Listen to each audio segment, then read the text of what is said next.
ज्याची होते चर्चा त्याचाच नंबर वरचा आणि असाच एक अतिशय सुपर हिट लोकप्रिय कार्यक्रम म्हणजे आपल्या सगळ्यांचा लाडका ते म्हणजे बिग बॉस मराठी हा कार्यक्रम. आणि आज माझ्याकडे खूपच स्पेशल गेस्ट आहेत ते म्हणजे ते बिग बॉसचे पण बॉस आहेत असं म्हटलं तर अर्थात काही वेगळं विचार करायची गरज नाही कारण ते खरंच बिग बॉसचे बॉस आहेत. बिग बॉस मराठीचे मास्टर माइंड एंडेमोल शाईन इंडियाचे क्रिएटिव्ह डायरेक्टर आणि प्रोजेक्ट हेड केतन माणगावकर आज आपल्यासोबत एक्सक्लुझिव्हली चर्चा करणार आहेत बिग बॉस मराठीबद्दल. खूप खूप स्वागत आहे केतन. नमस्कार. आणि म्हटलं चला आता आता आपण जरा आज फटाके फोडूच या. मी रोज फोडतोय. हा येस आणि ते आम्ही रोज पाहतोय. अर्थात बिग बॉस मराठीचा हा जो नवा सीझन आलाय खूप लोकप्रिय होत राहिलाय. छान TRPचे उच्चांक तुम्ही नवे नवे गाठत आहात. रोज काय ट्विस्ट असेल, रोज काय एक्साइटमेंट आहे. खूप जोरदार चालू आहे सीझन. यासाठी आधी प्रथम अभिनंदन. थँक्यू खरंच थँक्यू. आणि अर्थात सुरुवातीलाच आम्हाला सांग की हा जो सीझन आहे याच्यात बरेच नवे अप्रोच होते. खूप काही नवं पाहायला मिळालं. म्हणजे मीही बिग बॉस सीझन 1 पासून हा कव्हर करते आणि आत्ता 5वा सीझन आहे. पण खूप काही नाविन्य आहे, खूप काही नवे बदलसुद्धा झाले. तर त्याबद्दल प्लीज आधी सांगा आम्हाला. सो मी असं सांगेन की 28 जुलैला हा सीझन सुरू झाला आहे पण खऱ्या अर्थाने काम सुरू झालं आहे खूप आधी. म्हणजे सीझन 4ला तेवढं यश मिळालं नाही मी असं म्हणेन. त्यानंतर आमचं एक आत्मपरीक्षण झालं. म्हणजे एंडमॉलची आमची टीम आहे ज्याच्यामध्ये आमचे CEO आहेत दीपक दर, ऋषी नेगी आहेत आमचे CO. म्हणजे एवढ्या टॉप मॅनेजमेंटबरोबर डिरेक्टली आमची एक मीटिंग झाली आणि आमचं झालं की काय चुकलं आहे, काय बरोबर आहे, आपण कशा प्रकारे नवीन सीझनवर अप्रोच करू शकतो, काय करू शकतो. आणि एक थोडं आत्मपरीक्षणात एक 2-3 महिने आम्ही घालवले. त्यानंतर फेब्रुवारीपासून म्हणजे या वर्षाच्या फेब्रुवारीपासून जेव्हा आम्ही फर्स्ट टाईम केदार शिंदेंना भेटलो, सुषमा राजेश जे आहेत क्लस्टर हेड त्यांना भेटलो आणि आमचं एक डिस्कस झालं की एक नवा अप्रोच आणणं गरजेचं आहे सगळ्याच गोष्टीत. आणि मग आपण एक पॉइंटर्स ठरवले की कुठल्या कुठल्या गोष्टीत नवीन गोष्टी होऊ शकतात. सो पहिला नवीन अप्रोच होता तो म्हणजे की होस्ट. ऑब्व्हियसली महेश मांजरेकर खूप चांगलं होस्टिंग करत होते आणि एक त्यांनी पण एक लेवलला तो शो नेऊन ठेवला आहे. पण कुठेतरी असं वाटलं की जर आपण नव्या अप्रोचने एक शो बनवतोय तर why not a new face, a new approach. सगळ्या प्रेक्षकांच्या मनातला प्रश्न की या सीझनला महेश मांजरेकर नाही तर रितेश देशमुख होस्ट का आहेत, प्लीज आन्सर. सो मुद्दा तोच होता की नवीन अप्रोच आणायचा होता. आणि जेव्हा एका पॉईंट नंतर म्हणजे मग ते दुसऱ्या लँग्वेजचं पण मी उदाहरण देतो की सीझन 3मध्ये हिंदी बिग बॉसला पण अमिताभ बच्चन होते पण अमिताभ बच्चन यांना बदलून सलमान खान आले. आणि सलमान खान यांनी एक वेगळा अप्रोच आणला, एक यूथ आणलं त्यांच्याबरोबर आणि एक सगळा एक एन्थुझियास्टिक अप्रोच आणला.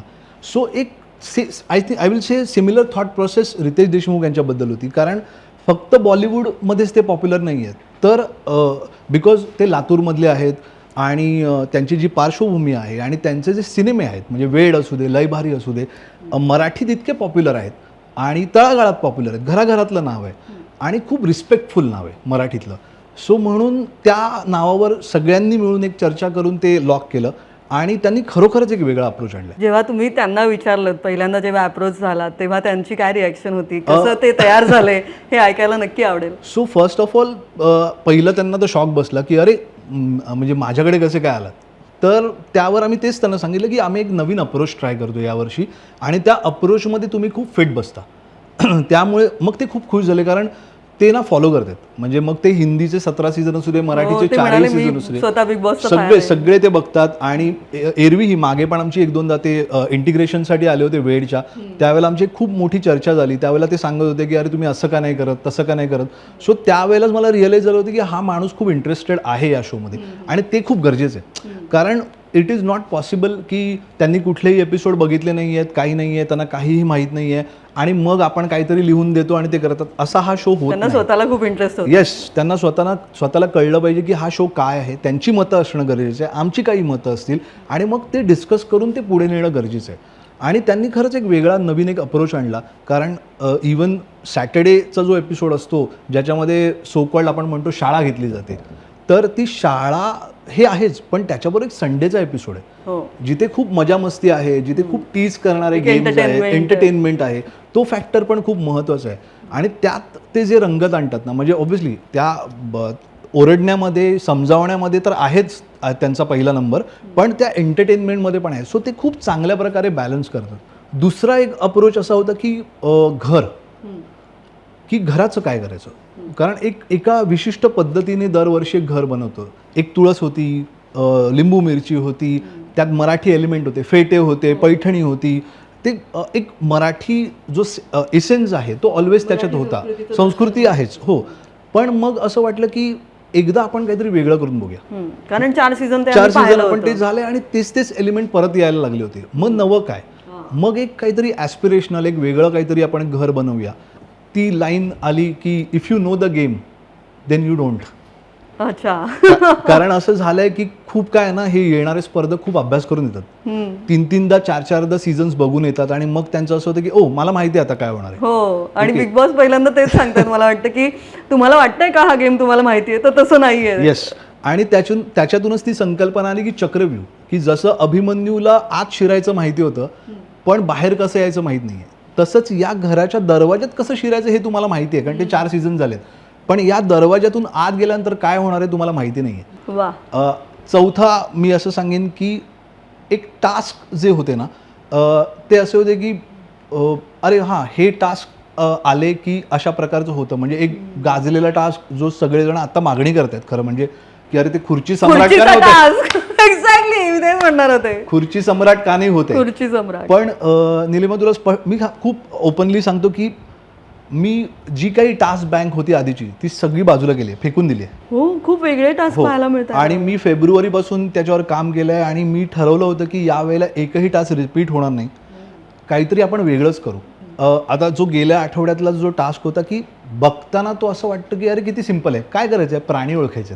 हो, काहीच नाही, प्राणी ओळखायला काय. मग त्यांनी काका कुवा, काका कुवा, द फेमस काका कुवा आलाय, त्यात तो फेमस झेब्रा आलाय, व्हेजिटेरियन आहे का नॉन व्हेजिटेरियन आहे.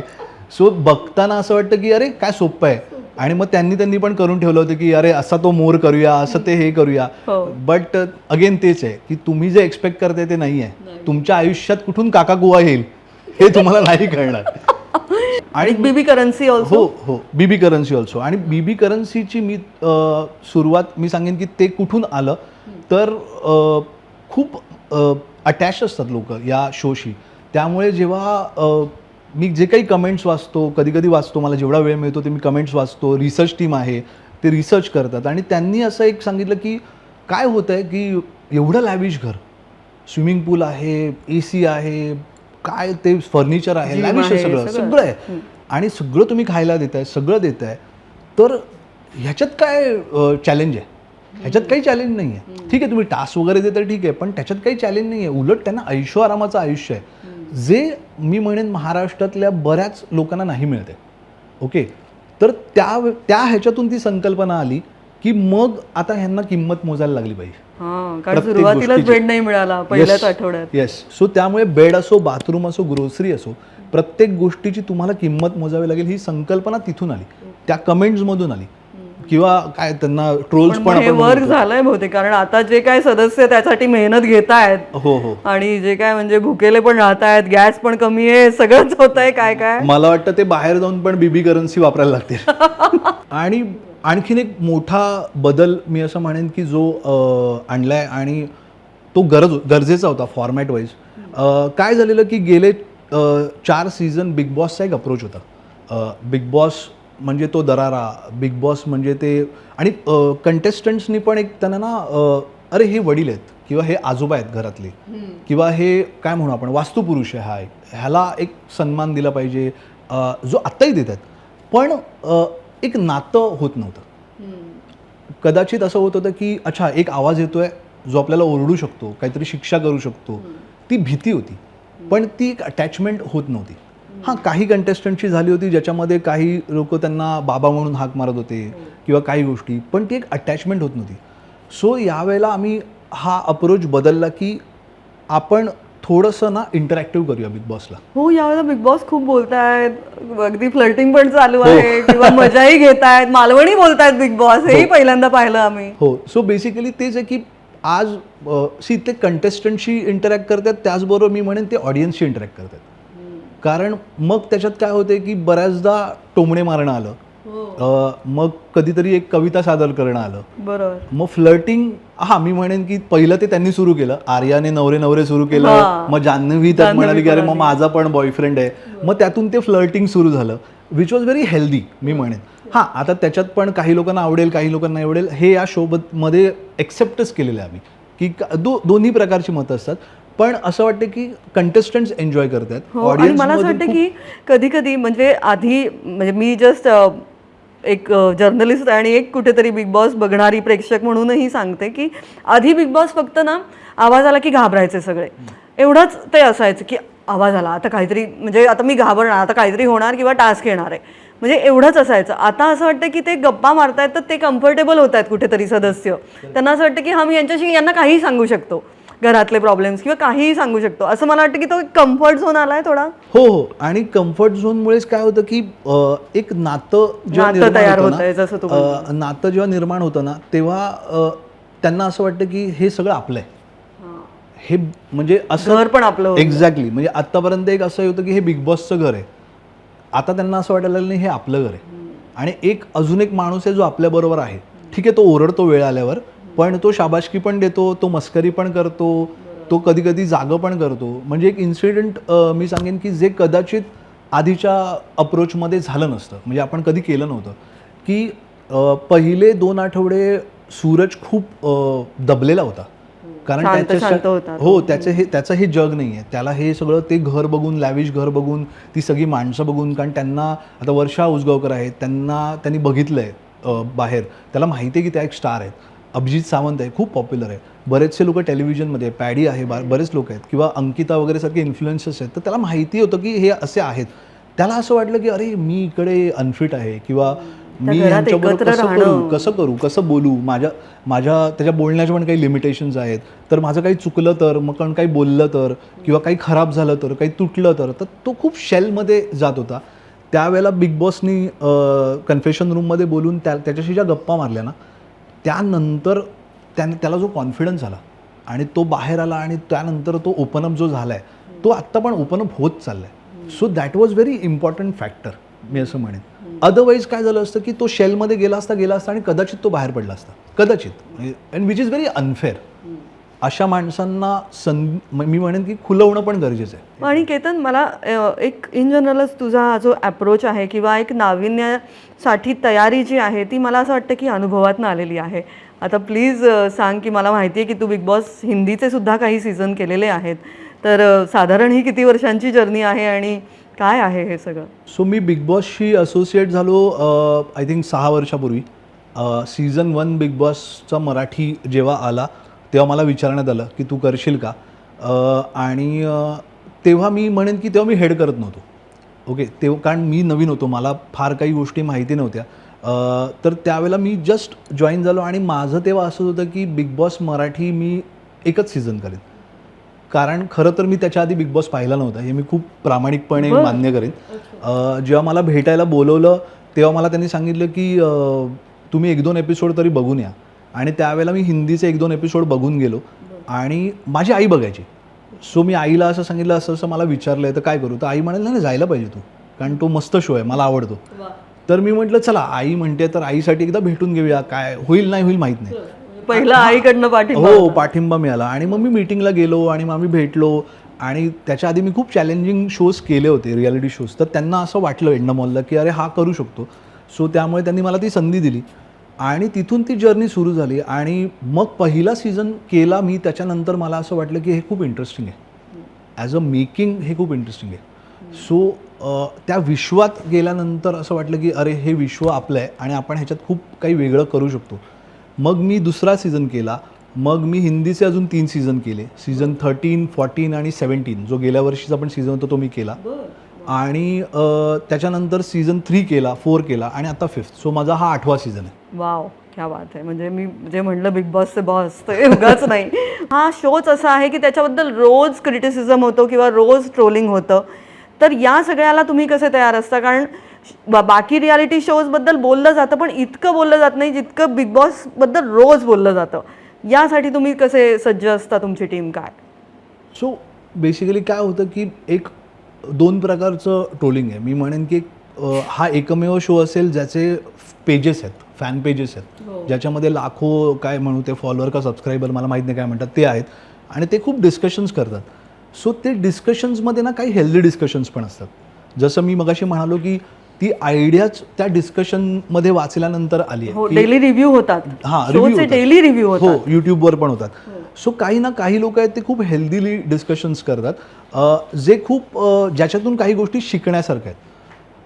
पण काही लोक असे असतात की ते खूप पर्सनल, म्हणजे माझ्या पण इंस्टाग्रामवर येऊन म्हणा किंवा काय शिव्या देणं आणि खूप काय काय घाण बोलणं. अच्छा, तुला पर्सनली ट्रोलिंग? हो, पर्सनली खूप ट्रोलिंग होतं. शिव्या देणं काय, मग माझ्या आईवडिलांना काहीतरी बोलायचं, माझ्या फॅमिलीला काहीतरी बोलायचं, या सगळ्या गोष्टी होतात. हे सगळं तू कसं फेस करतो? त्रास होतो, जेन्युअनली मी सांगतो की त्रास होतो. कारण काय आहे की ज्या प्रकारची मेहनत मी हा शो बनवण्यासाठी घेतोय, मी लिटरली सांगेन की गेले दीड 2 महिने मी झोपलो नाही आहे नीट. प्रॉब्लेम ट्रोलिंगचा आहे, जिथे खूप शिव्या घातल्या जातात आणि मर्यादा हां, आणि त्याच्यावर मला एकच उत्तर द्यावंसं असं वाटतंय की ज्या लोकांना तुम्ही नावं ठेवताय ना, म्हणजे कंटेस्टंट्सना काही नावं ठेवतात की अरे ही असं बोलते, हा असं बोलतो, ह्याचं भाषा बघा, त्याचं ते बघा, मग तुम्ही काय करताय? तुम्ही पण तेच करताय जे नाही केलं पाहिजे. So yes, mentally it affects, but मी असं म्हणेन की it is part of my work. ते माझ्या कामाचा भाग आहे. पर्सनल ट्रोलिंगला तू अशा पद्धतीने हँडल करतोस. शोबद्दल जे ट्रोलिंग होतं त्याला तुमची टीम कशी सामोरी जाते, का त्यातूनही तुम्हाला जसं काही वेगळ्या कमेंट्स, आता कमेंट्सचा तर सध्या पाऊस रोज पडत असतो, एक प्रोमो आला की त्याच्या खाली 1000 कमेंट्स असतात, जे काय असतं, याकडे तुमची टीम कशी बघते? का त्यातनं काही इनपुट्स मिळतात कधी, का जस्ट तुम्ही इग्नोर करता? ते काय असतं? नाही, इग्नोर तर नाही करत मी. असं म्हणेन की त्याला खूप फिल्टर केलं जातं. त्यातल्या कुठल्या कमेंट ह्या खरंच मुद्देसुद्धा आहेत, म्हणजे मुद्द्याला धरून आहेत. काहीतरी म्हणजे मी मगाशी म्हटलं जसं की रँडम कमेंट असेल, अरे काय घाणेरडं घर बनवलं आहे, म्हणजे घाणेरडं घर बनवलं म्हणजे काय, तर काही उपयोग नाही आहे. समजा कोणीतरी काहीतरी त्याच्यात खरंच डिटेलमध्ये काहीतरी बोललं गेलं आहे समजा, तर वेगळी गोष्ट आहे की बाबा जसं बाल्कनी जेव्हा आणली, का आणली, तर दोन्ही प्रकारच्या म्हणजे मी म्हणेन की मध्यमवर्गीय असो किंवा उच्च मध्यमवर्गीय असो, दोघांसाठी बाल्कनी खूप इम्पॉर्टंट आहे. पूर्वी चाळीत असायची आणि आत्ता एक फ्लॅटला बाल्कनी असते. सो खूप रिलेटेबल गोष्ट आहे, म्हणून ती या घरात आली. आधी ती नव्हती किंवा कुठल्याच दुसऱ्या भाषेमध्ये बाल्कनी नाही आहे. सो मी म्हणेन की जेव्हा नवीन नवीन बदल करायचे असतात तर लोक जेव्हा असं म्हणतात की अरे हे सेम घर आहे, काय वेगळं नाही आहे, मग त्या कमेंट्समधून ते घेणं की वेगळं काय करतील, मग त्यातून बाल्कनी येते, त्यातून चक्रव्यूह येतं. कधी कधी तुम्हालाही त्यातनं आयडियाज मिळतात, पण बाकी ट्रोलिंग तुम्ही इग्नोर करता? हां, इग्नोर करावं लागतं, कारण त्याच्यातून काही निष्पन्न होत नाही. मग आपण स्वतःला त्रास करून घेण्यापेक्षा बेटर आहे.